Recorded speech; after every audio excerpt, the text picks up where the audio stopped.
I didn't defend myself. I didn't explain my choices or list my achievements. I simply smiled and let the comment land where it was meant to. Public, sharp, and humiliating. Laughter followed. Not cruel enough to call out, not kind enough to ignore. I stirred my drink slowly, counting the years I'd been quietly building something no one at that table bothered to understand. They saw timelines. I saw leverage. They saw comparison. I saw information. That question, when will you settle down, wasn't curiosity. It was judgment dressed as concern, and it came from the same people who benefited most from my flexibility, my patience, my silence. So I stayed calm. I listened. I remembered who said what and who stayed quiet. Because some smiles aren't surrender. They're acknowledgments.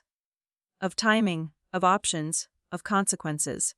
And by the time they realized why I never argued that night, it was already far too late to pretend they hadn't noticed. The comment came right after dessert, when everyone was relaxed enough to be careless. My mother said it with a laugh, fork resting on her plate, eyes already drifting toward my sister, like she expected agreement. "Your sister bought a house," she said, proudly. Then she turned back to me. "When will you settle down?" I smiled. It was automatic, practiced. The kind of smile you learn when you realize explanations don't change outcomes. They just give people more material. My sister sat a little straighter in her chair, cheeks flushed, enjoying the attention. She deserved her success. She worked hard. That was never the issue. The issue was the comparison, always served publicly, always disguised as motivation. As if my life were a draft waiting for approval. Around the table, no one challenged it. My father cleared his throat, and Aunt nodded sympathetically. Someone laughed, softly.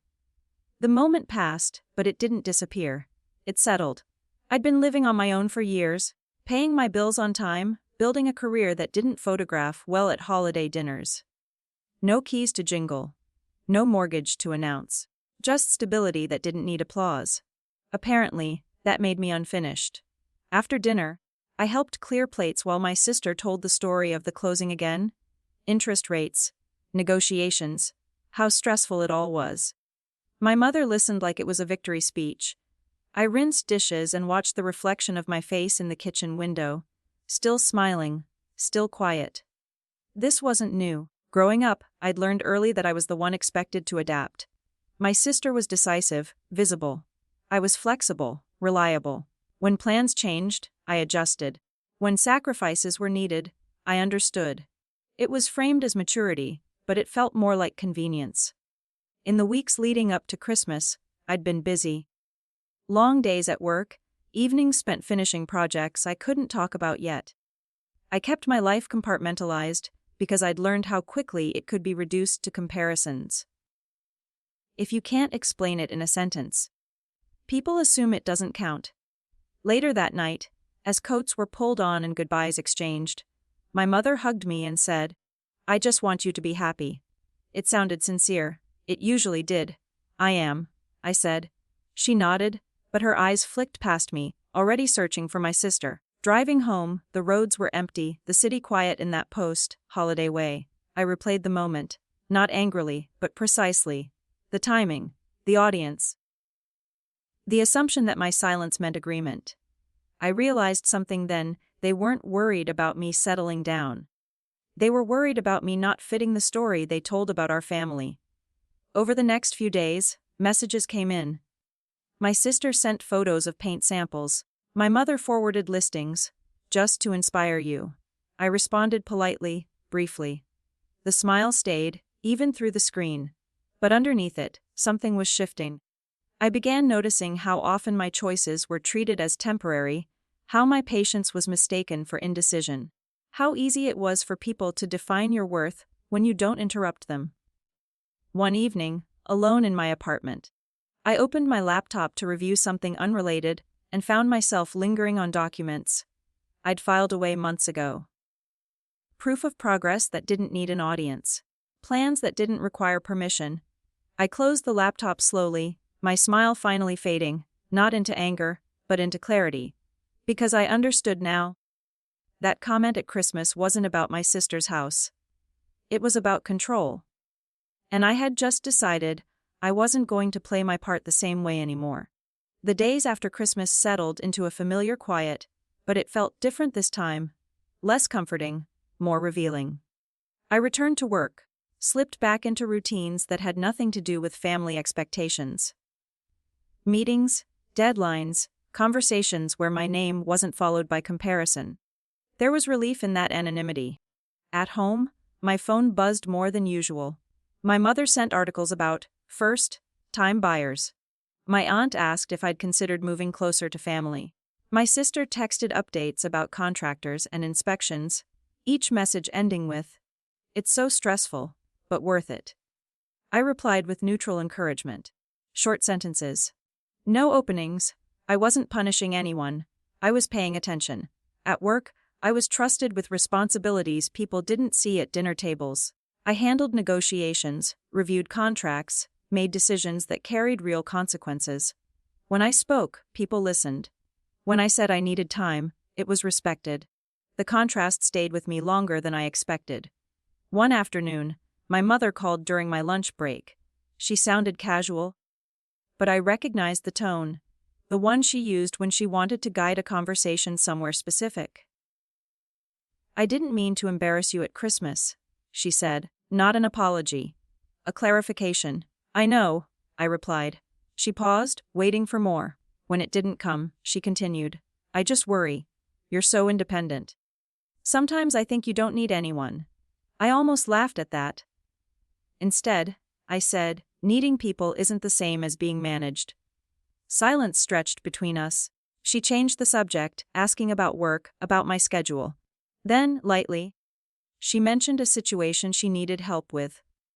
Paperwork related to the house my sister had just bought. "You're better with these things," she said, like it was a compliment. "I don't have time right now," I answered. The words surprised both of us. "Oh," she said. "Well, maybe later." After we hung up, I sat still for a moment, aware of my heartbeat. Not racing, steady. Saying no hadn't cost me anything, but it had shifted something. I felt it in the space that followed, in the absence of immediate reassurance. That evening, I opened a folder I rarely revisited: financial records, agreements, responsibilities I'd quietly taken on over the years. Not out of obligation, originally, but out of habit. Because someone had to do it, and I was capable. I started making notes, clarifying boundaries, updating access. Nothing dramatic, just adjustments that reflected reality instead of assumption. The effects weren't instant, but they were noticeable. My sister called, irritated. "Mom says you won't help with the paperwork. It's kind of important." "I know," I said calmly. "So why won't you?" I considered the question. "Because no one asked if I wanted to be involved," I replied. "They just decided I would be." She scoffed. "You're being sensitive." "Maybe," I said. "Or maybe I'm being accurate." She hung up soon after. That night, I lay awake longer than usual, replaying conversations not with regret, but with curiosity. I could see the pattern clearly now. How praise flowed in one direction, responsibility in another. How my silence had made it all possible. I wasn't angry. I wasn't plotting anything dramatic. But I was done pretending that smiling meant agreeing. And for the first time, I wondered how they would react when they realized the version of me they relied on wasn't automatically available anymore. By the time January settled in, the shift was impossible to ignore. Small inconveniences began piling up around my family, the kind I used to quietly smooth over before anyone noticed. Emails went unanswered, deadlines crept closer, confusion replaced certainty. My mother called more often now, her tone sharper around the edges. She asked questions she'd never bothered to learn the answers to. Each call ended with the same assumption: that I'd step in, like always. I didn't. I listened. I responded when it made sense. I declined when it didn't. Always calmly. Always without explanation. My sister grew restless. She complained about stress, about how overwhelming homeownership was. One afternoon, she showed up at my apartment unannounced, pacing my living room while she talked. She said I'd changed. That I was making things harder than they needed to be. I'm not making them harder, I said. I'm just not making them easier. She stopped pacing and stared at me, as if I'd spoken in a different language. You're doing this because Mom embarrassed you, she said. I shook my head. I'm doing this because she didn't think it mattered. That answer unsettled her more than anger would have. At work, things continued to move forward. Contracts finalized, projects approved. My time was valued. I began to notice how differently I carried myself, how saying less made my words land harder. Silence, when chosen, had weight. One evening, my father called. He rarely did. He asked if everything was okay. I told him the truth, that I was tired of being measured against milestones that weren't mine. That being understanding had become an expectation, not a choice. He listened quietly, then he said, "Your mother thinks you're pulling away." "I am," I said. Just enough to stand upright. A few days later, a family dinner was suggested. Casual. Neutral ground. I agreed. We sat at the same table where the Christmas comment had landed weeks earlier. No one joked this time. No comparisons. Conversation stayed safely on the surface. Halfway through, my mother reached for my hand. "I didn't mean to make you feel small," she said softly. I looked at her, searching for sincerity. It was there, but incomplete. "I know," I replied. "But intent doesn't erase impact." The table went quiet. I didn't push further. I didn't need to. The truth was already sitting there with us, undeniable. My sister looked uncomfortable. My father stared at his plate. For once, no one rushed to smooth things over. When the evening ended, my mother hugged me longer than usual. "We'll do better," she said. I nodded, but I didn't promise anything in return. Driving home, I realized something important: change wasn't guaranteed. Awareness didn't mean understanding.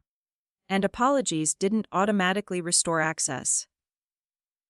That would depend on what happened next, because I'd already made decisions they didn't know about yet.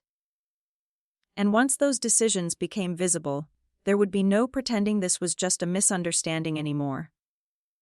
The decisions I'd made didn't announce themselves. They surfaced quietly, the way truth usually does, through absence. Things my family assumed would be handled simply weren't. Not out of spite, out of correction. My mother noticed first. She called one evening, her voice tight with confusion. Something she relied on no longer worked the way it used to. Access she'd never questioned had changed. Responsibilities she'd assumed were mine had been returned to her. "You didn't tell me," she said. "I didn't need permission," I replied gently. That was when the begging started. Not dramatic, not tearful. Practical, urgent. They framed it as temporary, as a favor, as family. I listened, unmoved, because favors are asked. Entitlements are expected. My sister reacted with frustration. She accused me of being cold, of holding grudges, of punishing everyone over one comment. I let her talk. When she finished, I said, "It was never one comment. It was years of deciding my life for me." She didn't respond. My father stayed quiet through most of it, watching. One night, he pulled me aside and said, "Your mother didn't realize how much she leaned on you." "I know," I said. That's why it worked. The final conversation happened without shouting. Just honesty. I told them I wasn't withdrawing love. I was withdrawing availability.